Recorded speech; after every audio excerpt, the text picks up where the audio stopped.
Hello, and welcome to the Murdaugh Death in the Family official podcast, streaming on Hulu and Hulu on Disney+, with extended audio episodes wherever you get your podcasts. My name is Mandy Matney. I am an executive producer on the Hulu original series, Murdaugh Death in the Family.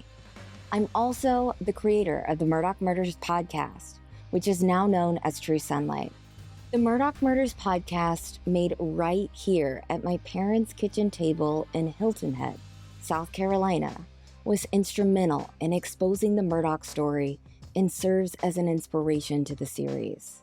And now, together with journalist Liz Farrell, I am delighted to be making this companion podcast to Hulu's original series.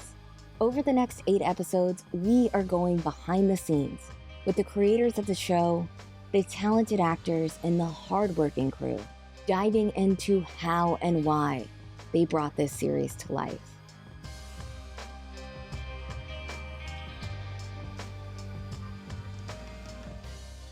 Initially, when I heard about the murders of Maggie and Paul Murdaugh in June of 2021, I had a gut feeling that Alec was involved in some way, based on the shady dealings I had discovered about him while reporting on Paul's boat crash that killed 19-year-old Mallory Beach. Reporters can't write stories based on gut feelings. We need sources and evidence and facts to back up our hunches, especially when your target is one of the most powerful men in the state. I spent the entire summer of 2021 studying Alec Murdaugh and answering every phone call I could about who this man was, how he treated people, and what people thought of him. I just wanted to know, is this a man who is capable of killing his wife and son? Back in 2021, especially in the weeks after the murders, people were angry at me for even asking that question. Alec was a man of duplicity and deception. To this day, he still has a decent number of people convinced that he deserves a new trial, despite the mountain of evidence proving otherwise. He shook hands with and did favors for some while he cheated, lied, and hurt others. He masked his messes and taught his family to look the other way until they couldn't. This podcast series is here to unmask all of the emotional truths behind this story. And now we are joined by showrunner and co-creator of Murdaugh, Death in the Family, Michael D. Fuller. Michael. Hi, Mandy. It's so good to see you. It's so good to see you. I was just talking, I met you 4 years ago. Yeah. This is a long journey. It's been a very long journey. It's been an entire Olympic training cycle. We could have trained for the Olympics in this 4 years, and instead we made a TV show. We did this. Yeah. So going back to 2021, what drew you into this story? I'm born and raised South Carolina native, and grew up in Lexington, South Carolina, which is about an hour and a half outside of Hampton. Grew up driving through Hampton, knew the Murdaugh name. As you know, these names in South Carolina, these family names didn't have any personal connections to it. But so when the story started unfolding, I was very aware of it. And felt just a human interest, a back home interest, seeing something that felt very tied to where I'm from and people I knew, and just the life that I had grown up living in my own family. And then obviously as things developed, it became more and more clear that this was a real story, as you knew from the get-go. And then one that just continued to spiral in this really tragic way. And I have to say, the thing, as for, I think, so many that have followed this story over the years, the thing that was my first touchstone for it was your reporting, your podcast. And I think the way that you did focus things on victims first, and you did provide a perspective on things that went beyond just, here's the crime, here's the criminal, here's the victim, and, just through that prism, but actually like gave us context for the way the legal system works, the way that finding the crazy details that you would find that, nothing else was, just kind of doing the drive-by reporting, as it were. And yours was so in-depth and had led with such heart and emotion that it felt like, when I was just drawn to the story, then when the opportunity arose to like actually be working with you on it, as you said, nobody dreams of doing it, but it felt like the best possible circumstances to be able to do this. And like it was necessary too. Yeah. Okay. A little backstory. I started the Murdaugh Murders podcast with my then fiance, now husband and director of this podcast, David, back in 2021, because we both knew that this was a story that the world needed to hear. And we knew that we were the ones who needed to tell it in a way that was respectful to the victims and advocated for justice. When the murders happened in 2021, I had 2 years of dogged reporting on the Murdaugh family under my belt, and I had earned the credibility among locals as someone they could trust to talk about the Murdaughs. I knew that the world would be captivated by this story, but I also understood the risk at stake. Before the Murdaugh murders, dozens, maybe hundreds of people sent me unsolicited emails and DMs in those 2 years that I was writing about the Murdaughs and their involvement in the 2019 boat crash that killed Mallory Beach. The messages were always chilling. People would say things like, "I'm worried about you. This family is really powerful." They would tell me to watch my back. One person told me specifically to make sure I wasn't being followed when I was driving. I think most of those people meant well and truly wanted me to be careful, but those comments were tough to not absorb, and they exponentially raised the stakes of this story. Liz Farrell, whose character you will meet in episode 2 of this series, was my right-hand woman, other half, reporting partner, and source of sanity throughout the Murdaugh investigation. Liz was there on day one, pushing authorities to release more information in the boat crash case and calling sources who all said the same thing, that the driver of the boat was from a powerful family and that the fix was already in. They said he was going to get away with it if we didn't stay on top of the story and push for answers. She was with me when we were followed by a cop in Hampton while investigating this story. Liz bravely wrote clear and hard about the power structures protecting Paul Murdaugh, and she also received a steady stream of messages from people warning of the potential danger involved in this story. But she shook them off and said things like, "We can't quit because this story matters and people are depending on us." And she said things like, "If we don't stay on this story, all of this will be covered up. If we don't do this, no one else will." So we stayed on the story for more than 6 years. And here we are today on Hulu, hosting a podcast about the Hulu series that was inspired by all of that hard-earned reporting. Wild, right? Okay, now back to the interview. And that's what I love about the show. It's obviously very different. It explores all of the tragic stories of the victims, but it also, there's a little bit of humor and the character development, I think, is what I'm trying to say. Yeah. That's my favorite part of the show. Well, it's, I think one of the things that, there are certainly true crime stories that are as grim and as dark as you can possibly find, and a lot of those have been adapted incredibly well and found a lot of truth and human truth and emotional truth in that.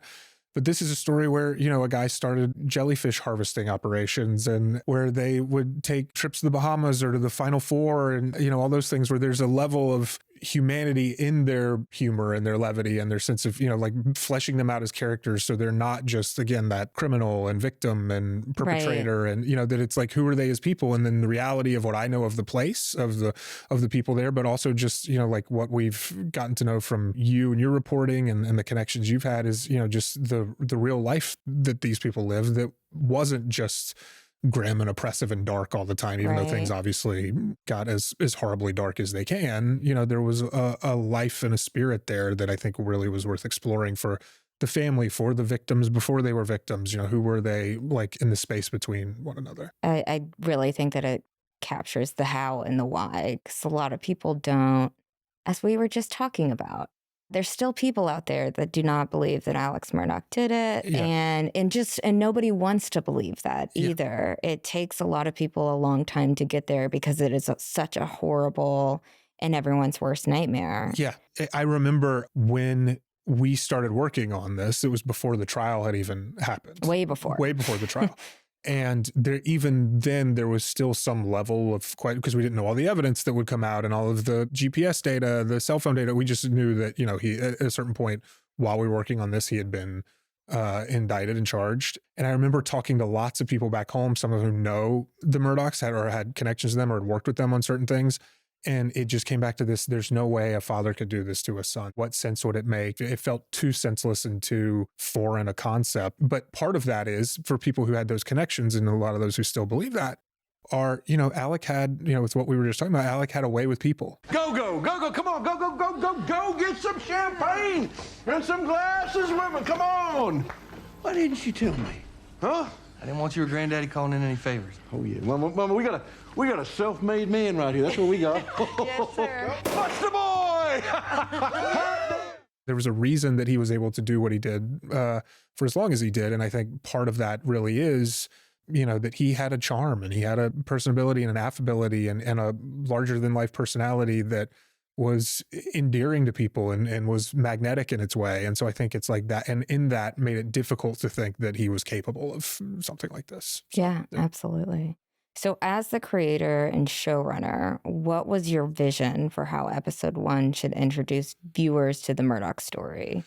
I really felt like, and Aaron Lee Carr is my co-creator on it, and who we kind of helped tackle the process of adapting this story. And then I took that to into the script phase, but it really felt like it was about, in general with TV, but especially something like this, it's about setting the table, because some people are going to come to the show and have never heard or vaguely aware of this, or have never even heard of the name or the story itself. But then obviously lots of people are very, very familiar with it. So it really was about how can we introduce who these people are, introduce this world that they live in, they inhabit, and that they wield tremendous power in a way that, is before the unraveling began, and so we really wanted to introduce and platform, okay, this is what a typical morning is like at Moselle when Alec is on the way to court and when they're planning some big event. And we made some creative narrative decisions where the timeline isn't exactly what happened in Truth, but the story truth of it, we open with Randolph receiving the Order of the Palmetto Award. Well, in reality, that happened about 6 months before the boat crash. But to us, it felt like, okay, here's the kind of pinnacle of this family's power and prestige in a way. And is receiving the highest civilian honor in the state, and which is, there's no better way to do that than a big ceremony and have a big party that shows their wealth and the fun they have. That's and their connections. And the connections to the governor to show the way that they wield these things, and they use the social influence, and that it's not formal, but it's like introducing the governor to somebody who can help you get a permit for something you're trying to do at this party. And it's just that good old boy backslapping thing, which you documented with so much detail in the podcast. So let's meet these people before the first penny drops and before the first thing happens that really set everything, the unraveling, into full motion. Now, in reality, the unraveling was kind of, depending on what you believe in terms of fate or free will, but was in motion long before this. Yeah. But yeah, that was that. So it was really about setting the table. Who are these people? Who is our version of these people? Because that's an important distinction. Is we're a fictionalized series. We're adapting this into a dramatic TV series. So we got to say, okay, this is who our Maggie is. This is who our Alec is. This is who our Paul is, and who our Gloria is, as we introduce the world of the show and the setting and all of that. Absolutely. Yeah. I even talked to Brittany about that the other day, of like her version of me would. And we said that from the beginning, it will always be different. Like there's no way. Which had to be, I know for me on set, I know I can only imagine how surreal it is for you, because on me, like on set, when you would come to visit and you and Brittany would be there when we had dinner together and everything else. And it's like, they're the two of you are. And it's, yes, she is playing you, but she's playing a version of me. Yes. Yeah. And it's her interpretation at the end of the day. She's an actor. Acting's an art. And I totally understand that. I would not want her to feel like she has to like mimic every, because that would just be weird. Yes. And that's what every character was doing. Yeah, absolutely. It's their version. Yeah. It's finding like, okay, what do we know? And especially because, for so many people, these are known because this has all been so documented in terms of their lives, in terms of cell phone videos, either ones that played directly into things or just ones we have access to, or pictures from social media that they have that, like we've seen these people in a way that you don't always, the real people. And so it's how can we evoke them without doing, and you being an interesting and obviously very pertinent example of that is like you have a profile, people know who you are, people know your voice and how you carry yourself, and how can we do a version that evokes that and still allows for, you know, the creative interpretation. And speaking of that, I have learned throughout this process a term called the emotional truth. Yes. And you guys use that a lot when it comes to writing. And how do you explain to the audience what emotional truth is? So emotional truth, story truth, those two are pretty interchangeable for us. And basically I've stolen it from an author named Tim O'Brien, who I'm sure got it from somewhere else. Werner Herzog is a writer-director, documentarian who talks about emotional truth as well. But it's essentially like, okay, truth is the facts by the letter. This is exactly what happened. Basically the objective court case, so to speak, of the story. Emotional truth is, okay, but what can we get at where, one, we have to streamline certain things because we only have so many episodes to tell this story, this very sprawling, very complicated story. So there's some decisions we have to make that have to have an emotional component where we have to find efficiencies. And then what's the emotional heart of that? What's the thing that's really at the connection between those people, or what's the thing that's driving that person in the moment that may not be exactly what they did in the moment, but that we feel like we can dramatize in such a way where it speaks to something where if we were doing just the facts, ma'am or sir, that would not be as compelling dramatically and also not be really getting to the human emotional story truth of it all. The biggest challenge creatively was that the story is so big, that there's so many pieces to it. You could do an entire season just on Murdaughs of yore and their machinations and all of that, and there's scandals and all of that. So yeah, it's a big story, and you have to find those efficiencies where you can, but also hopefully always maintaining what's the emotional truth of that. So like an example is we chose to keep Gloria. Gloria in reality passed away about a year before the events of the show.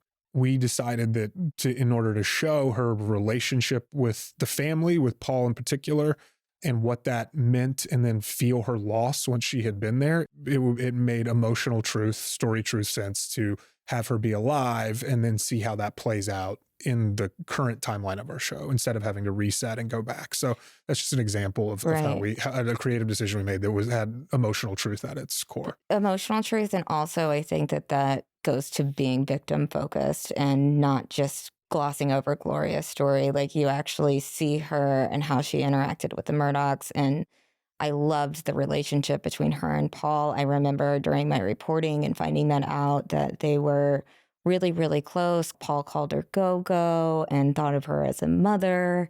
That really brought out, I was like, oh, wow, he has this is a totally different side that I didn't know. And I think that their relationship really shines in the show and shows who they were. Yes. We were blessed enough to have two incredible actors in those roles, Kathleen Wilhoit and Johnny Birchtold. And to that end, that's a perfect example of it, is allowing Gloria to be a living, breathing person on screen, our version of Gloria, and have her exist in space with them and not just be someone where something's discovered and, oh, she's part of the fabric of, she's just part of their story, but she's living her own life. We get to see her relationship with her sons outside of Moselle and the family, but then we also see in that way that relationship she has with Paul that I think, you know, in your reporting was so illuminating in terms of that ability to humanize him, to show something about her, about the family, and then also I think to really feel where the story goes with her fate and what happens to her, and then how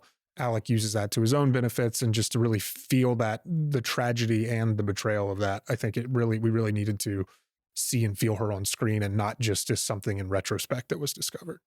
Yeah, it was something that you guys told me that you were doing a long time ago. And I was kind of like, I don't really get it, but okay. Yeah. And then watching it, you totally get it. But I'll be honest, I'm like, I don't really get why that seems big. Right. But it is big, it wouldn't make narrative sense otherwise. Yes. And yeah, this way we got to know the amazing person that Gloria was. Right. And Kathleen put so much light and she's the personality. Well, she's such a wonderful joy of a person to be around in general, and felt like she captured something that was that emotional essence of what we know of Gloria, and are wanting to do our version of it and do justice to her memory and to her family. And as much as we can. Episode 1 has a tough job of setting the stage for the entire giant story.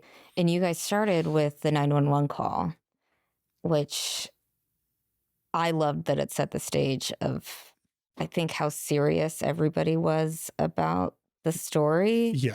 Jason just absolutely nailed it. Yeah.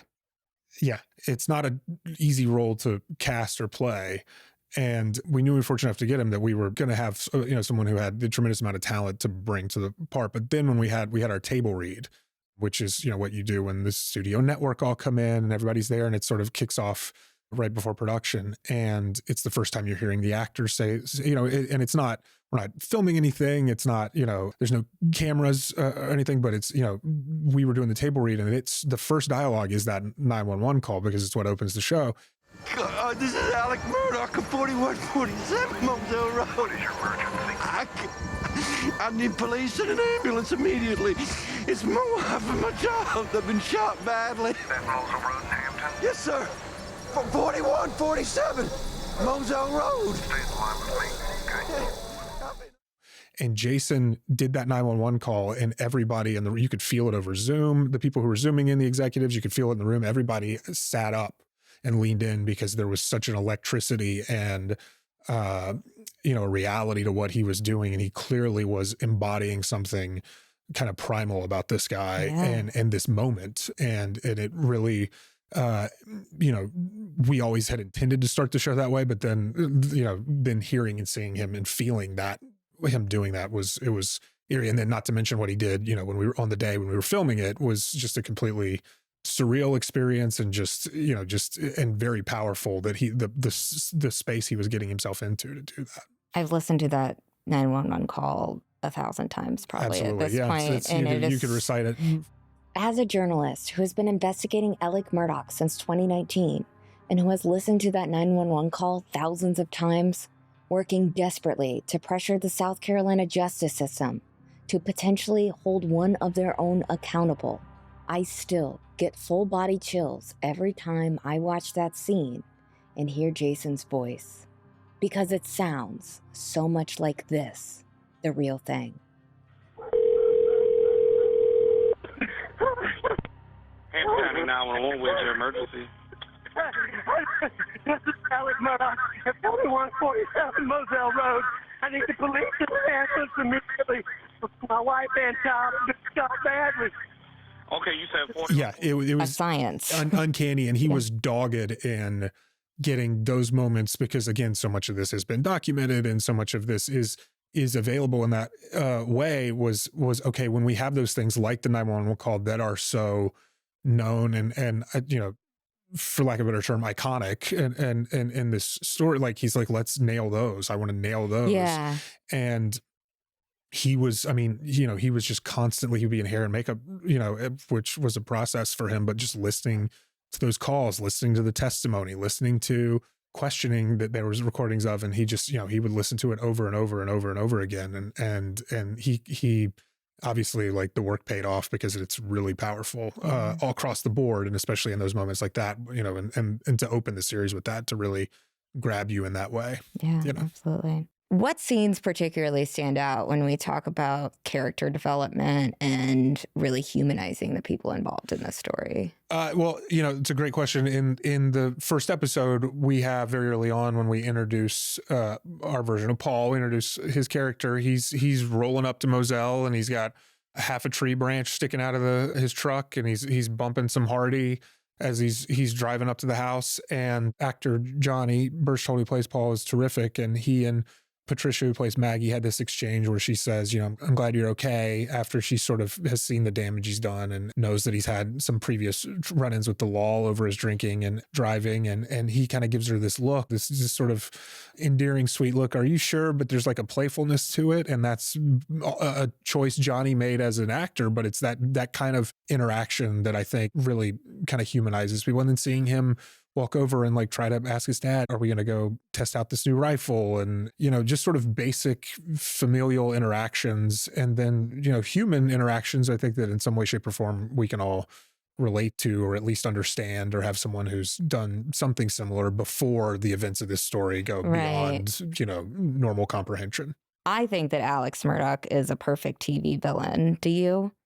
I think he's a perfect TV character who becomes very villainous. I think because he's incredibly captivating. There's something very watchable about, especially in Jason's performance, and there's something very, dare I say, seductive about the way that he inhabits space and the way that he charms and both the characters in the show, and then by virtue of that the audience themselves, and then and then to learn and watch as he's doing increasingly more heinous things. Then I think they're certainly villainous in what he's doing, which is a perfect classification for what he's doing. But I think there is a complexity to him in terms of where he came from, how he grew up, how he was kind of wired to believe the world worked, and how his place in it. And it's one of those things where it just, like, decisions are made, and obviously not great ones, and then that leads to subsequent decisions, and they just compound until they're worse and worse, and you just end up in awash in tragedy and unraveling generations of a legacy. It's an incredibly compelling and complex, which makes for a perfect TV character in my mind. Yeah.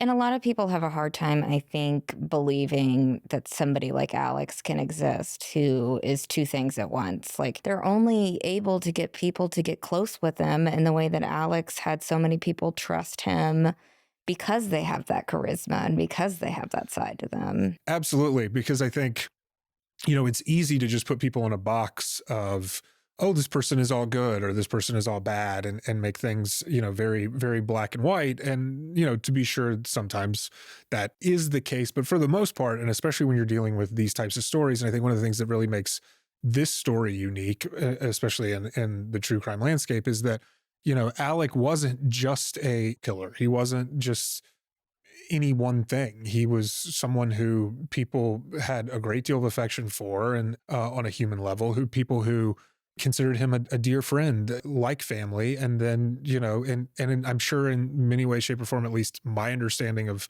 the real person, and at least how he dramatized him, was there was truth to that for him. And it just was that, within that, it was also, there's this drive of something else, of needing to get something more out of the system, get something more out of these connections, to get something more out of people. And I think, like, obviously the things he did have a pretty black and white component, but I think in terms of him and how he would do them, I think it's way more complex than it would seem. And I think that's one of the things and that goes for all the characters in the show. And I think it, applies to the real people that we're depicting, and certainly went, in terms of how we chose to depict and dramatize the story, is that it's not any one thing, and they're not usually any one thing, because again, he had to, people had to like him for him to get away with what he did for as many years as he did, on the financial front. And then, obviously his own family's not thinking he's capable of the things he ultimately did. So what do you want people to take away from the show as a whole?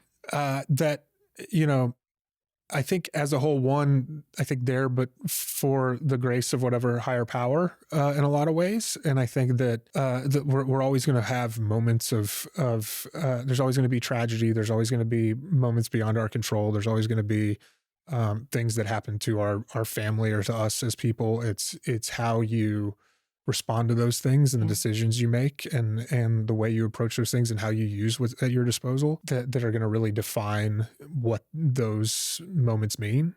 And, and I think what I would really love is just that, ultimately, as it relates to this story, and that these are human beings, and that these are people, and they're complex, and they're complicated, and again, our version of them, obviously, but hopefully that there's some truth illuminated about how they interacted with each other, one another, within the family itself, within generations of power, within generations of privilege, and how that, if unchecked, can really become something that can unravel in a way if you're not diligent, if you're not keeping in touch with yourself, if you're not being true to yourself, if you're not being true to what's going on, that things can really, really take a turn. And, it's that human drama that's at the heart of it that I think is what I would really love for people to take away. It's just that these are complex human beings at the end of the day. Yeah. Well, thank you, Michael. I met Michael and the other amazing series co-creator, Aaron Lee Carr, back in 2021, as I was feverishly putting the pieces of the Murdaugh puzzle together for the Murdaugh Murders podcast. Unlike so many other Hollywood types I met during that crazy summer where it felt like the whole world was eager to get the rights to adapt the Murdaugh story into a documentary or TV show, Aaron and Michael immediately stood out in a good way. They asked questions about the victims. They asked questions about the corruption affecting the ongoing investigations. They respected my work as a journalist and not in the Hollywood, I just want to swoop in and take this story kind of way. Part of my job as a journalist is to dig deeper. And that's what we will be doing on this series for each episode of Hulu's captivating look at this story that I've lived and breathed for almost 7 years now. Our next 2 podcast episodes that feature my friends Brittany Snow and Johnny Birchtold are live now. We hope you're enjoying the original series, Murdaugh, Death in the Family. And don't forget to like, share, subscribe, and leave a comment or 5-star review to give our creators, cast, and crew the praise that they deserve. And don't miss Murdaugh, Death in the Family, now streaming on Hulu and Hulu on Disney+.